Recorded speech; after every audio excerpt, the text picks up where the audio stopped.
కొన్ని నా మీద ఈ మధ్యలో కొన్ని విషయాల్లో నేను వెనక తగ్గకుండా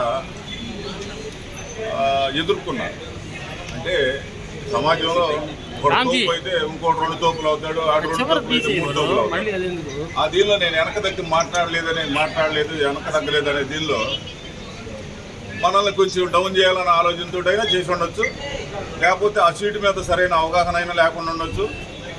సరే ఈ పోయినా పర్లేదు అడ్జస్ట్ అవుతారని అనుకునైనా ఉండొచ్చు. కాకపోతే ఏంటంటే అది మా ప్రకాశం జిల్లాకు సంబంధించి గిద్దలూరు అనేది ఎట్టి పరిస్థితిలో జనసేనకు కావాలి. పవన్ కళ్యాణ్ గారికి మళ్ళీ అది కూడా సందేశం తెలియపరచడం జరిగింది. మనకి ఈ నెలాఖరు లోపల స్పష్టత అయితే ఖచ్చితంగా వచ్చింది గిద్దలూరు గురించి. పవన్ కళ్యాణ్ గారితో మాట్లాడి ఆయన ఏం చెబితే దానికి ఖచ్చితంగా కట్టుబడి చేస్తాం, దాంట్లో ఆలోచన లేదు. అక్కడ ప్రజాభిప్రాయం కూడా తీసుకోవాలి కాబట్టి రెండో కోణంలో దాన్ని కూడా పరిగణలోకి తీసుకుంటాం.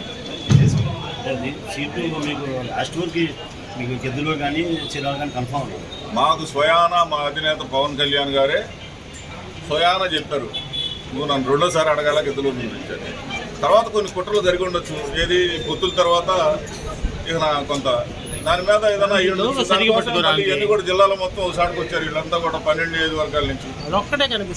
ఇది కరెక్ట్ కాదు, ఖచ్చితంగా మార్చుకోవాలని.